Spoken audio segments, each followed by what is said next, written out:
Оларда Индия менен Пакистан Шанхай кызматташтык уюмуна мүчө болушту. Тийиштүү документке бул уюмдун мамлекет башчылары Астанадагы саммитте кол коюшту. Ушкуга мүчө мамлекет башчыларынын саммити учурда Казакстандын борбору Астана шаарында өтүп жатат. Кыргызстан атынан бул иш-чарага президент Алмазбек Атамбаев катышты. Аталган эки мамлекеттин Шанхай кызматташтык уюмуна мүчө болушу менен ал эң ири уюм болуп калды. Башкача айтканда, уюмга кирген өлкөдө жашагандардын саны 3 миллиард кишиден ашты. Саммитте ошондой эле уюмдун кийинки өнүгүү маселелери, терроризмге каршы күрөшүү, жакынкы чыгыштагы жана Ооганстандагы абал дагы талкууланды. Жыйындын соңунда бир катар документтерге кол коюлду. Анын ичинде экстремизмге каршы туруу жөнүндө конвенция, терроризмге каршы күрөшүү боюнча дагы билдирүү бар. Уважаемый Нурсултан Абишевич, урматтуу Нурсултан Абишевич жана коллегалар, Астанада жылуу тосуп алганыңыздар үчүн ыраазычылык билдирем. Биз бүгүн Пакистан, Индия өлкөлөрүнүн Шанхай кызматташтык уюмуна мүчө катары кабыл алуу процессин жыйынтыктап отурабыз жана Кыргызстан алардын ШКУга толук кандуу мүчө болуусун колдойт. Углублению экономического сотрудничества. Шанхай кызматташтык уюму бир топ жылдардан бери мамлекеттер аралык кызматташууда эффективдүү аянт болуп калды. Биздин өлкөлөрдүн ортосунда экономикалык алакалардын тереңдешине, аймакта коопсуздукту бекемдөө, маданий гуманитардык багытта көптөгөн иштер аткарылууда. Шанхай кызматташтык уюму эл аралык 2001-жылы Кытай, Россия, Казакстан, Тажикстан, Кыргызстан жана Өзбекстандын башчылары тарабынан негизделген. 2017-жылы 9-июнда Астанада өткөн саммитте Индия менен Пакистандын уюмга мүчөлүккө кабыл алынган болчу. Учурда Ооганстан, Белоруссия, Иран менен Монголия байкоочулук кылса, Азербайджан, Армения, Камбоджа, Непал, Түркия жана Шри-Ланка өнөктөш өлкө катары эсептелет.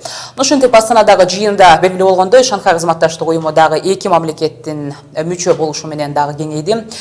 Бул мамлекеттердин кошулуусу кандай таасирин берет, ошол эле пайдасы зыяны туурасында кээбизде уланталык деп турабыз. Экономика илимдеринин доктору Жумакадыр Акенеев 11 каналынын студиясында. Жумакадыр мырза, куш келипсиз биздин студияга. Саламатсыз. Бочей маалым болуп келген, негизи аталган эки мамлекет уюмга толук кандуу мүчө болуу ниетин билдирип келгендиги туурасында. Мындай калуунун себебин түшүндүрүп бересизби? Бул эмнеге байланыштуу? Эми биринчиден жана айтылып кетпедиби, мына азыр дүйнө жүзүндө 7 миллиард 300 миллион адам жашаса, ошонун 3 миллиардтан ашыгы ошо Шанхай кызмат уюмуна кирген мамлекеттер түзөт да. Анан мына Индия менен Пакистан булар да абдан маанилүү жерде жайгашкан, экономикалары дагы мындай өсүчү экономикалардан бирден бири. Ошон үчүн булардын жанагындай Шанхай уюмуна киргени абдан чоң маанилүү болуп эсептелет да, абдан чоң маанилүү. Мындайча айтканда, жыл сайын Индияда абдан өнүккөн мамлекеттердин арасында айтылышат, мына бир алдыңкы 15-20 жылдын ичинде Индия 4-чү мамлекет болот дейт да, өнүгүү боюнча. Анан ошон үчүн булар эми толук мүчө болду. Толук мүчө болгондон кийин мындайча айтканда дүйнө жүзү боюнча Шанхай кызматташтык уюму биринчи орунга чыкты, бардык жагынан. Жумакадыр мырза, ал туурасында да кийинки суроолорумда дагы сүйлөшөлүк. Мен сурайын дегеним, биз жогоруда белгилеп кеттик, уюмдун кеңейишин албетте бул Борбор Азиянын ичинде Кыргызстанга да пайдасын билүү бул биринчи кезекте деп ойлойм. Эмне берет деп ойлойсуз? Ошол эле Тажикстан, Өзбекстан, Казакстан, албетте ошол эле Кыргызстан үчүн. Мындайча айтканда, мына биз бардыгыбыз билебиз, ушул эле май айынын 12-14 майда Пекинде чоң бир жыйын өткөн. Алар болсо бир жолдун бир алкак деген долбоор Кытай тарап жактан, алар болсо ошол долбоорго абдан чоң көлөмдөгү каражатты бөлөбүз деп билдирүү жазашты. Анча мынча каражатты кошумча бөлдүрдү.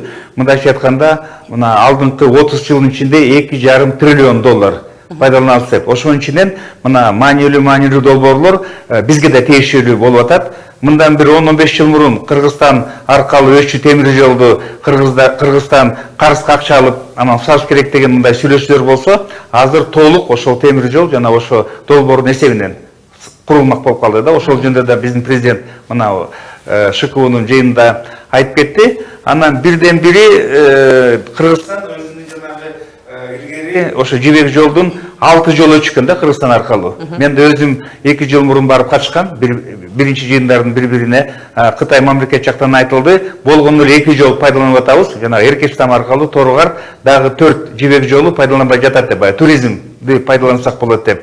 Анан чындап айтканда, мындан биз абдан чоң пайда көрүш керекпиз. Биздин жанагындай энергетика тармак жакта болгону 10% мүмкүнчүлүгүбүз пайдаланып атабыз. Ошол жака мындай пайдалансак болот, чоңойтсок болот да, жанагы. Анын ичине жанагы айыл чарба продукцияны иштетүү ишканаларды ачуу себеби Кытай бизге жол ачып атат, жашыл коридор деп. Ошол эле биз жанагы логистикалык чоң борбор болуп берсек болот да, ошо башка мамлекеттер үчүн, ошо жана Индия, Пакистан, Өзбекстандын чек-арасы жок Кытай менен. Мисалы Тажикстандыкы бар, бирок алар пайдаланбайт да, 2 ай пайдаланат да. Ошон үчүн мен ойлойм, бул абдан биз үчүн абдан чоң маанилүү долбоор. Биз ошонун арты менен өзүбүздүн экономикабызды тескин түрүндө алдыга жылдырсак болот да. Түшүнүктүү, Жомакадыр мырза, биз азыр артыкчылыктары жөнүндө айтып жатабыз, бирок ошол учурда бул жогоруда эки мамлекетке байланыштуу суроомду ушу менен жыйынтыктайын деп турам. Эки өлкөнүн ичинде да коопсуздук маселелери чечилбеген көп да, көйгөйлөр бар. Бул жагы кандай болот анда? Мындай, бул эки мамлекет жөнүндө туура суроо берип атасыз. Бул ядерлик мамлекеттер. Булар менен бүткүл дүйнө жүзү эсептешет. Мына Пакистан менен Индия киргени менен, мындайча айтканда, Шанхай кызматташ уюму эки эсе күчтөндү деп айтсак болот да, түздөн-түз. Анан кийин эми чоң маселелер бирге чечиш керек. Мына азыр Афганистанда, ошол эле Пакистанда жанагындай игылдын бөлүмдөрү, ошо жанагы Талибан деген коркунучтуу террористтик уюмдар бар. Ошолор менен чогуу күрөш жүргүзүү маселе ошо Шанхай уюму боюнча мен ойлойм эффективдүү өтөт да. Ар бир мамлекет өзү уже терроризмге каршылык бере албай калды. Ошон үчүн муну чогуу күч менен жеңбесе болбойт да. Ошон үчүн мен ойлойм, мына Индия менен Пакистан киргенден кийин алар дагы бул маселеге чоң көңүл бурса, эми терроризмди жоготпосок, бул терроризм бүткүл дүйнөсүн жоготуп коюшу мүмкүн да. Ошон үчүн бул абдан чоң маанилүү маселе болду. Негизи биз же болбосо Кыргызстан бир катар эл аралык уюмдарга мүчөбүз, ар биринин багыты бар болгону менен ошол эле жыйын болчу саммити болобу, ошол уюмдун жалпы эле коопсуздук анан экономика жаатындагы маселелер көтөрүлүп келет да, ошол уюмдардын жыйындарында. Негизи уюмга кирген өлкөдө жашагандар саны биз жогоруда айтып өттүк, 3 миллиард кишиден ашкан эске алып, кеңейтилген эске алганда ошол эле мисалы НАТОну алып караганда канчалык атаандаш боло алат деп ойлойсуз? Эми чындап айтканда биз азыр жанагы НАТОго мына Индия менен Пакистан кошулгандан кийин мындайча айтканда эми тең тайлаш болбосо да НАТОдон күчтүү уюм болуп азыр түзүлдү. Анан эми ал жакта дагы НАТОну жактоочу Кошмо Штат Америка бар да. Мындайча айтканда баягы мурунку Варшав уюму деген бар болчу, баягы Советтер Союзу кезинде. Мен ойлойм, азыр күчү боюнча ошол Варшав келишиминден анча-мынча ошого жетти деп эсептеймин да. Мындайча айтканда азыр жанагы Кошмо Штат Америка, ошо НАТО мындайча айтканда түздөн-түз муну мындай кылгыла дегенден мындай анча-мынча этияттап айтып калышы мүмкүн да. Бул абдан күчтүү, абдан уюм болуп. Жомакадыр мырза, сиз мына экономика жаатындагы өзүңүздүн багыл жакшы мыкты адиссиз. Негизи ушул уюм көбүнчөсү багы кайсыл багытта иш алып барышы керек эле? Себеби дегенде буга чейин айрым бир эксперттердин пикирлерин угуп калдым. Ушул Шанхай кызматташтык уюму боюнча экономикага көбүрөөк басым жасабай жатат деп. Бул жакта эң бирден бир утуш ушул нерсе болуш керек болчу дешет. Сиздин пикириңиз кандай бул боюнча? Туура айтасыз. Эми бирден бири бул эми жанагы саясат болсо, бул экономиканын билдирүүсү да. Бул эми саясий уюм деп айтышы мүмкүн. Но негизи бул экономика жагында да абдан чоң көңүл бурулчу уюм. Мына өткөн жыйындарда да айтылган, ошо Шанхай уюмдун банкы түзүлүш керек, пайда болуш керек деп жанагы ири долбоорлорго мындай жол ачуу боюнча деп, анан биздин президент өзүнчө билдирүү жазады Кыргызстан мамлекетинин атынан. Ошол банкты тезирээк түзүп, анан ошо банк ошо Бишкек шаарына жайгашса болмок. Себеби Кыргызстан жанагы азыр айтылып атпайбы 8 мамлекет деп. Эң биринчи 4 мамлекет. Буну 1996 жылы чечим кабыл алынган. Россия, Казакстан, Кытай, Кыргызстан. Ошон үчүн биз ошондой өзүбүздүн ордубуз бар да, ошо суроого. Мына Өзбекстан кийин киргени менен азыр Ташкентте жанагы террористтерге каршы уюм ошо Ташкентке жайгашкан да. Шанхай уюмдун негизги борбору Пекин болуп эсептелет. Анан мен ойлойм, мына Россия менен Казакстан деле каршы болбош керек. Ошол банк ошо Бишкекке жайгашса, мен ойлойм, бул абдан Кыргызстан үчүн мына аброюн көтөрүү дүйнө жүзү боюнча, андан тышкары мына экономикага да өзүнүн мындай таасирин көргөзчү мындай иш болмок да. Ошон үчүн мен ойлойм, биздин президент эң туура сунуш жасады. Эми ойлойм, кийинки жыйындарда кайсы банк түзүлгөндөн кийин кайсы жерге жайгашат дегенден кийин мен ойлойм, эң биринчи сунуш биз жактан түштү, мүмкүн ошо Бишкекке жайгашы мүмкүн да. Туура белгилеп өттүңүз, банк туурасында дагы президент бул сунушун билдирди, бирок ошол эле кезде бүгүнкү жанагы саммитте маалыматтарга караганда кийинки кезектеги жана Кытай кезекте албады кийинки жыйын өткөрүү боюнча. Ошондо бул маселе да каралат деген дагы ойлор айтылды. Мен дагы бир кошумча суроомду бере кетейин деп жатам. Сиз багы эксперт жылысы серепчи катары кандай баа бере аласыз? Акыры ушул уюм түзүлгөндөн бери ушул кезге чейин кайсы бир конкреттүү түрдө бир баланча ишти же болбосо алдыга жылдыралды деп мисал катары бир факты катары айта алабызбы? Болсо, ошол болсо.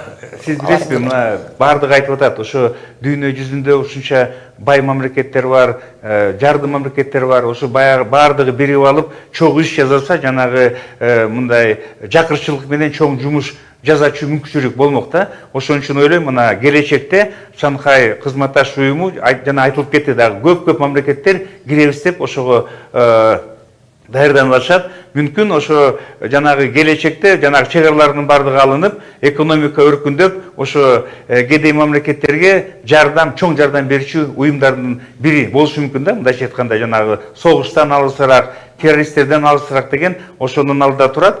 Анан мен айтайын, мына Шанхай кызматташ уюму, мына доллар мындайча айтканда 60 жылдан ашык азыр жанагы алтындын ордунда дүйнөлүк акча болуп эсептелет, бир мамлекеттин акчасы. Мүмкүн ошо келечекте ошо Шанхай кызматташ уюмунун негизинен жанагындай доллардан баш тартып, алтын аркылуу же болбосо жанагы улуттук акча менен соодалар өткөзүлүп деп туруп, ошондой иштер да башталышы мүмкүн да. Ооба, буга чейин да мындай сунуштар айтылган болчу. Жумакадыр мырза, рахмат маегиңизге, убактыңызды бөлүп бизге келип бергениңиз үчүн. Экономика илимдеринин доктору Жумакадыр Акениев менен жогоруда биз айтып өткөн дагы эки уюмду кучагына алган Шанхай кызматташтык уюмунун ишмердүүлүгү жана бүгүнкү Астанадагы көтөрүлгөн маселелер туурасында баарлаштык. Ишиңизге ийгилик каалайбыз. Рахмат.